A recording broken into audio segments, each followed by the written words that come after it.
PodCastle, episode 793 for Tuesday the 27th of June 2023. Dip and Roll by Celeste Rita Baker, read by Derek O'Neill and rated PG.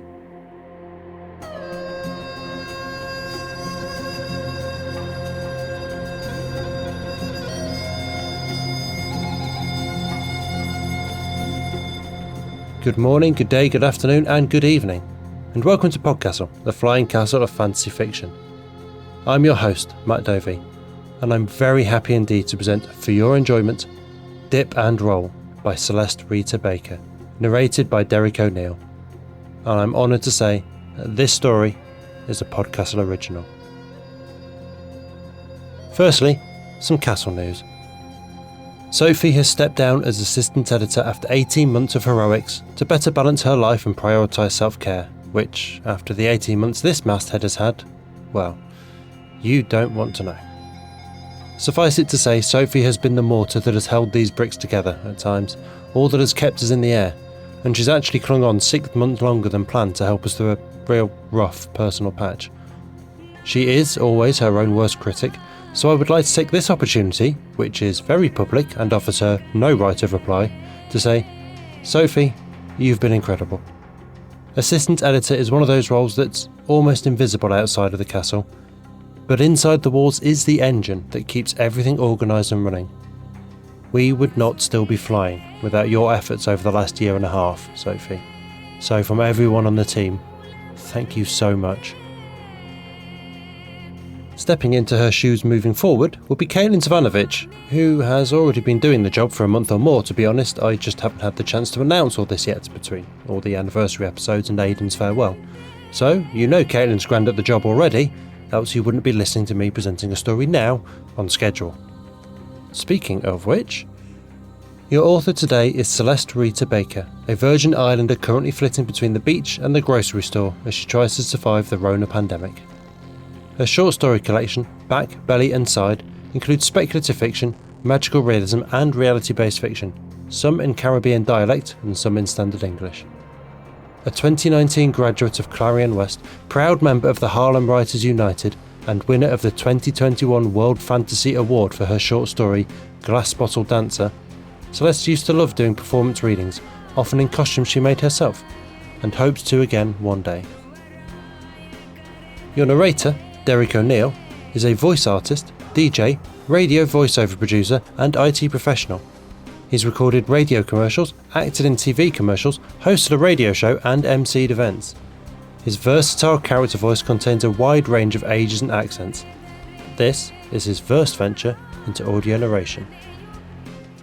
And now pay attention, for our tale is about to begin, and you should listen to the voices around you.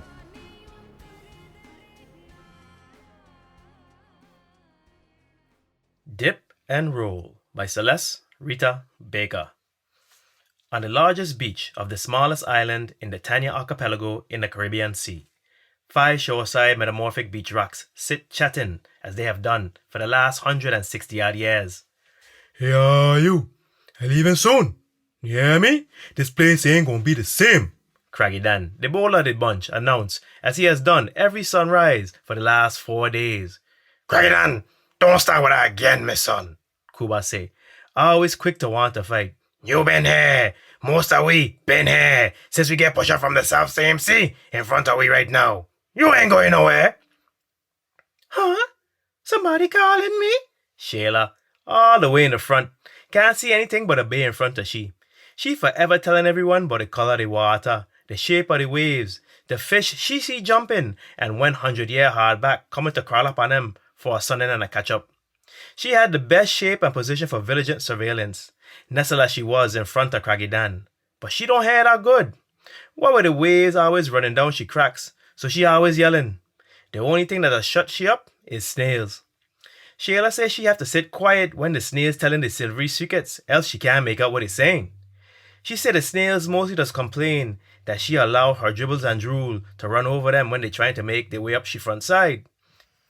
Shayla say she tired explaining to them that even though she big and hard, she ain't got no control over the sea nor the waves, and don't even start she with the rain neither.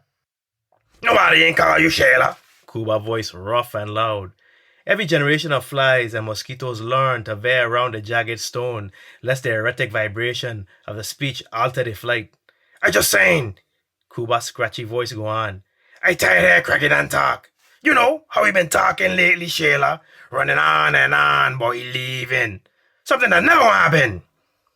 You don't know that, Cuba, Sheila creak, trying to turn. She can't do. She a rock. All of them is rock stone. Though sometimes they just forget. Sheila continue.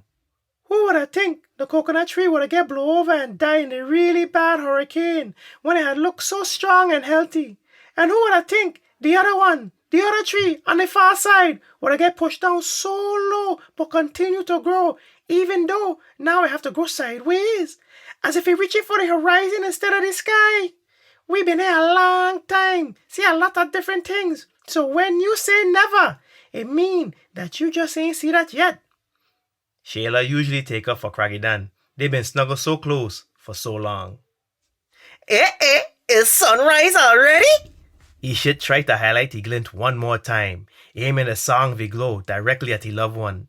He under the impression that he having nightly poetic conversations with a beautiful blue bitch stone house across the bay. He glinting and sparkling, only dimming down when the clouds over the moon. He say he know in the native grit that the unusually formed edifice listen to him carefully cause of the steady glow of the lights round she all night.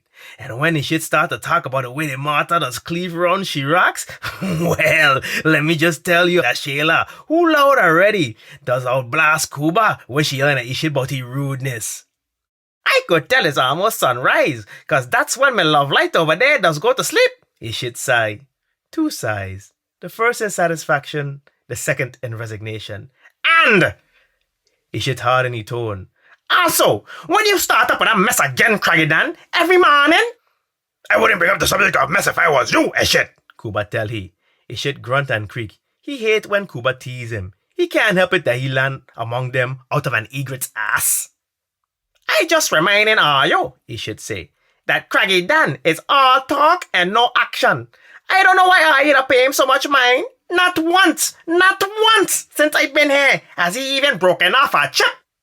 Craggy Dan used to his companions berating him, but he know all things change in time, and he feel in the core that a big change coming now. He believe all of them have the knowing too, but they don't like to know what they know, so they don't pay no attention to it. Some of them afraid to be afraid, and some of them feel they can't do nothing about it no ways, and some of them so hardened that they wouldn't let a new thought in lest it shatter their old beliefs. Funny thing is, Craggy raised his voice to be heard over the bouncing tide. This time I going for you, whether I like it or not. He think, but he ain't say that part out loud. And when will that be? Cuba wanted to know. Tonight. I leaving tonight, Craggy answer.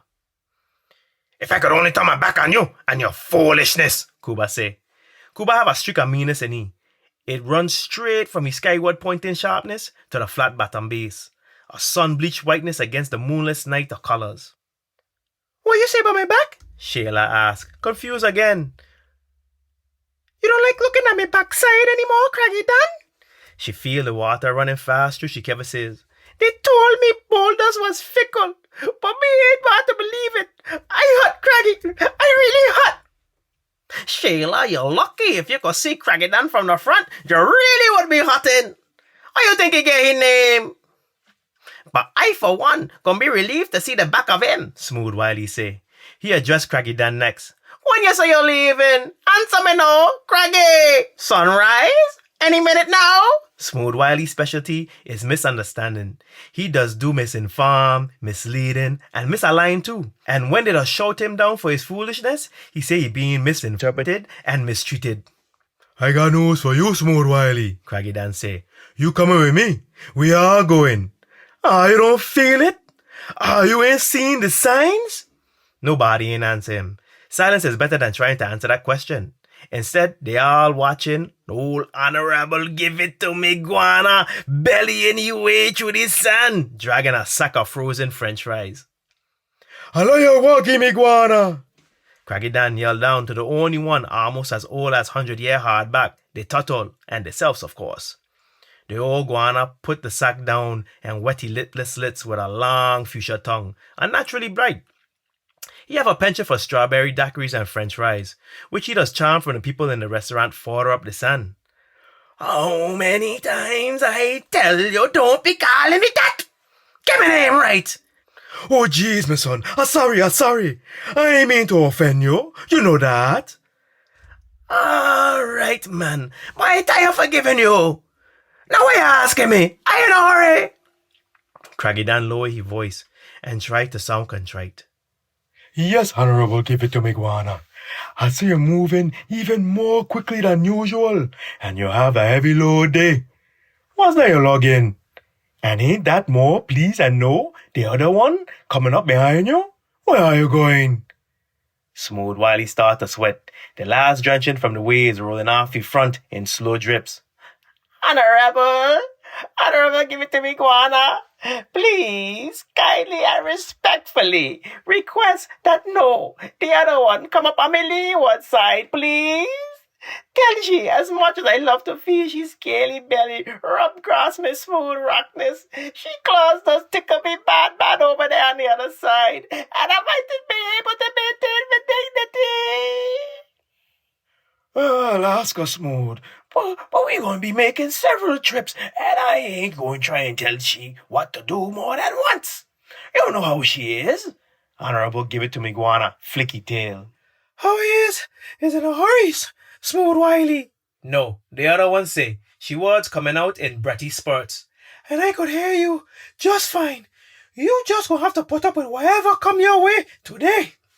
No, the other one does usually spend more time flirting with Smooth Wiley. But this morning, she panicked, evident in her curt words, and the high way she carrying herself up on she toes like she dancing to the music that the blare all day and half of the night from the people place. What's going on? Are you making a party? Smooth Wiley say. He moisture giving off a heavy crab and salt smell. He hope it wafting over by no, the other one.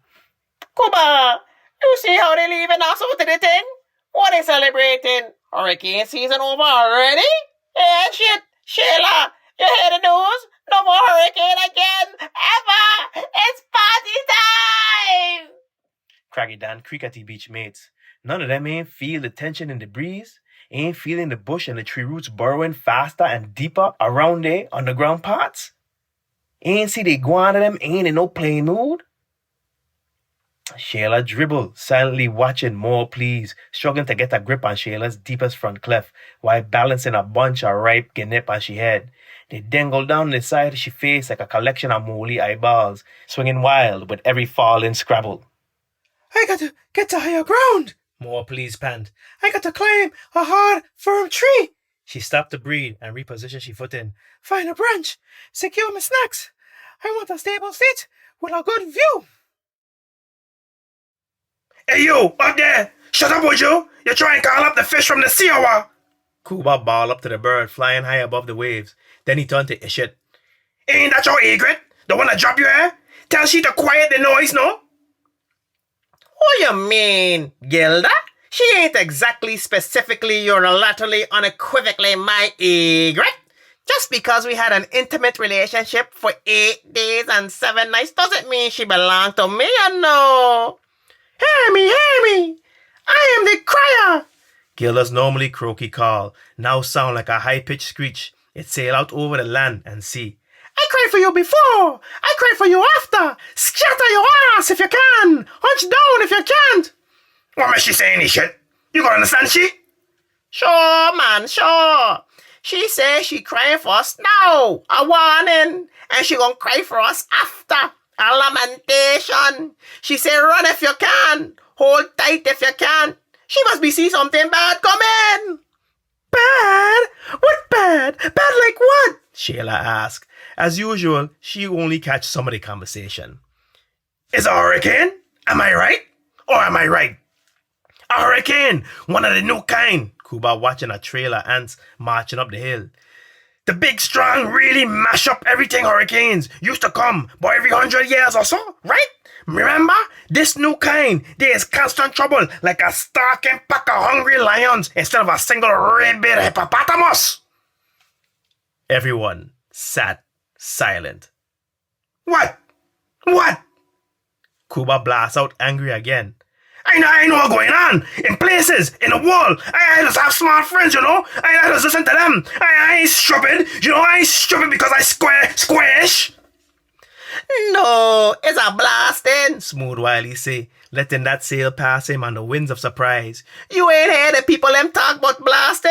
Them man say they gonna try and blow up the hill behind us, break up the mountain boulders to make gravel. These murderers! Smooth Wiley tried to dig himself deeper in the sand. I ain't worried though, I just go deep. Hear me, Gilda, the egret, fly over again. All with feet run, all with wings fly, all who don't prepare to die. What about me? He shit yell up to Gilda, the water dripping fast from his front side in fear and hope. I thought we had something special. The procession gone on all day. All manner of the creator's playthings make the way up the hilltop. Enemies ignore each other in front of the nameless danger threatening them all. The shoreside rocks huddle together in silence. No time to spare for bickering as they try to sink the base deeper into the sand and soil. Craggy Dan, man. Cuba voice, small as mosquito wine now. Sorry, man. You alright, you know? Okay, thanks. Craggy say, not in the mood to be patronized. Sheila, you sleep? Cuba looking for someone to take up cars. No, I just rested, she say. You good too. I want to tell you that I like the way you just look out for all of we. You know, letting we know when a big wave coming and if a crab coming up on we flank. I know. It's what I just do. It's why I in front. She say she ain't say it to boast. It's just the fact that she know to be true about herself. Cuba, what wrong with you, my son? Smooth Wiley ask. You afraid you're gonna die or something? That's for mushy types, man. Whatever it is, the most go get it a little crack up. Like gravel, you know? Ain't nothing wrong with being gravel. One of my cousins is gravel.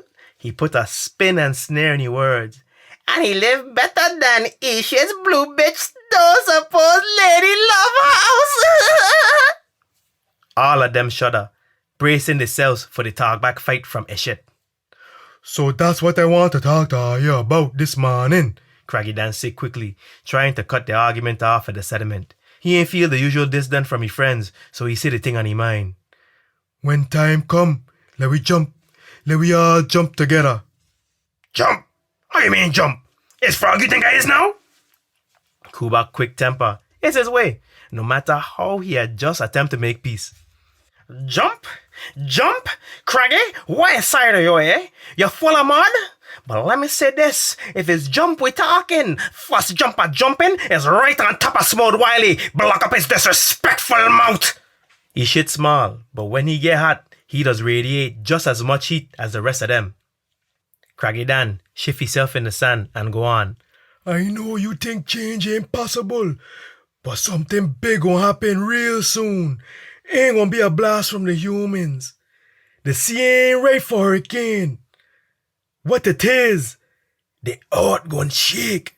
He couldn't look around at them, but he could feel their attention. None of them had experienced a really bad earthquake since the one that had raised them from the sea. So long ago that they had made friends with the clouds that had been round the world and back again. So long ago that whales bring them tales from distant seas. And so long ago the sun know how to warm the crevices just right. The ground gon' crack, Craggy Dan continue. The sea gon' jump up and twist, and the land gon' change its shape. A big wave come and splash him, splash all of them. When most of the water drain back to the sea, Craggy Dan start again. What he's saying is, sometimes the most important thing any and all each of we could do is survive. He wait, expecting to hear them chidey into his silence, but none of them say nothing, so he plunge in again. And sometimes, some of them that does survive must have to do something altogether completely different from anything they had ever do, know about, or imagine before.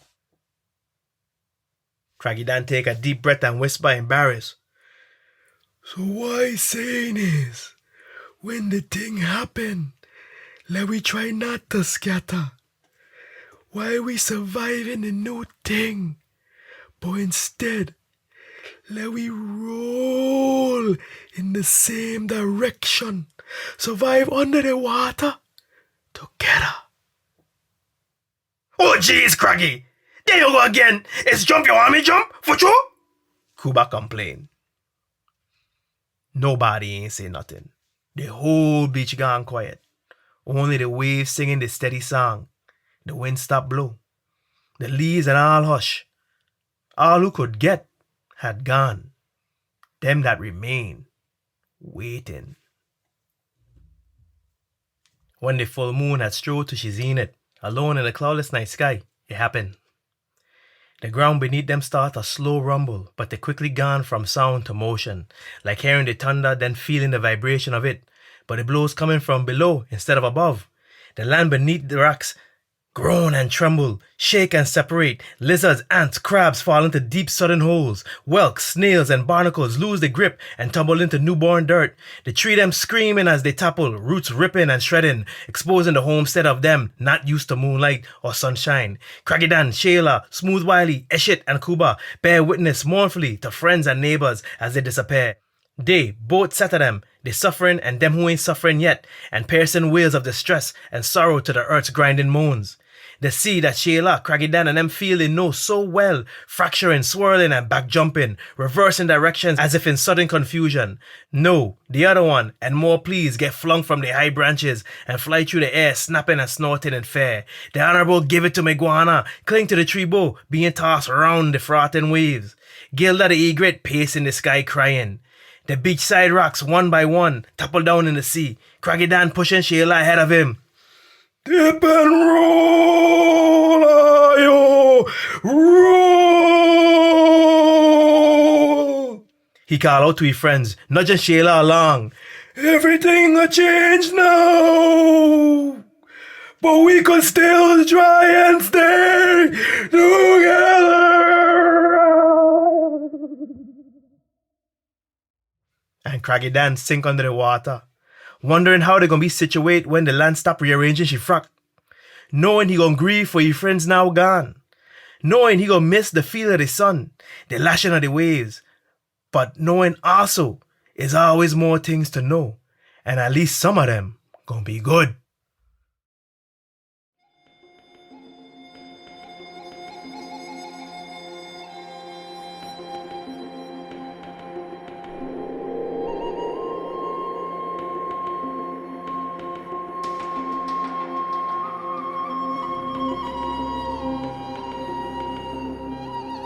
And welcome back.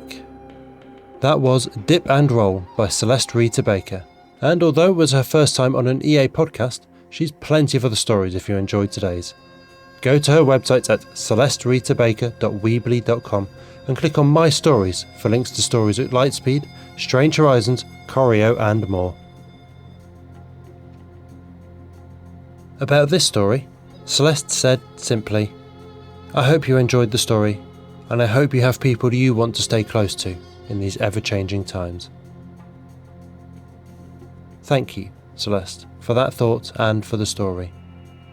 As I alluded to in the intro, it's been a rough few months on the staff here, and yeah, there's no real quest in this story, no real adventure, there's just the people you're with. And as cliche as, the real adventure was the friends we made along the way. I mean, it is, isn't it? Like, what is the point of all this if we're not sharing it with the people around us? All our thoughts and experiences are meaningless if they stay trapped inside our own heads. We need to share. We were not born to be alone. We are the social ape, the one that is built a connected society of billions, where we can communicate instantly across an entire planet because we crave that connection. We are a palimpsest of everyone we've ever loved, 100 different habits we learned off other people, favourite songs a friend played you for the first time, a ghost of memories made in the time we spent with others.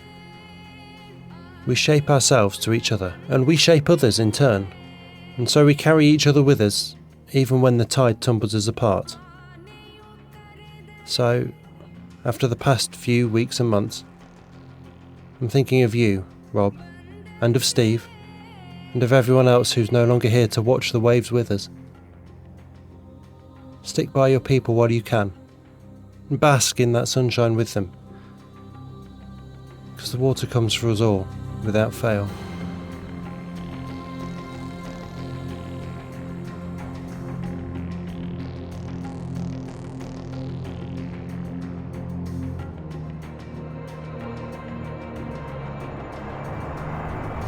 That was our show for this week. On behalf of everyone at PodCastle, your co-editors Shingai Enjiro Kagunda and Eleanor R. Wood, assistant editor Caitlin Zavanovich, audio engineers Devin Martin and Eric Valdes, forum moderator Ossicat and our many wonderful first readers, Andrew Cahoe, Craig Jackson, Amalia Harrington, Julia Patt, Kieran Corsini, Ryan Cole, Sarah S. Messenger, Sophie Barker, Shrikripa Krishna Prasad, Tarva Nova, Tierney Bailey, Zeev Witties, and myself, Matt Dovey. Thank you for letting us share another story with you. The legal bit. PodCastle is part of the Escape Artists Foundation, a 501c3 non-profit, and this episode is distributed under the Creative Commons Attribution Non-Commercial No Derivatives 4.0 International License. That means you can share it, and please do, but you cannot sell it and you cannot change it. If you want specifics, check creativecommons.org. Our music is by Shiva in Exile. Everything we do on PodCastle is 100% donor funded, and if you'd like to support what we and the rest of EA do, please join us on our Patreon at patreon.com/EA Podcasts. Prefer another method? There's details for supporting us via Twitch, Amazon Prime, Ko-fi and PayPal on escapeartist.net. We'll be back next Tuesday with another fantastic tale. In the meantime, you might care to check our sister podcasts, Escape Pod for science fiction, Pseudopod for horror, Cast of Wonders for YA speculative fiction, and Catscast for speculative cat stories. If your heart belongs to us, though, we'll see you next week. Be safe and be kind.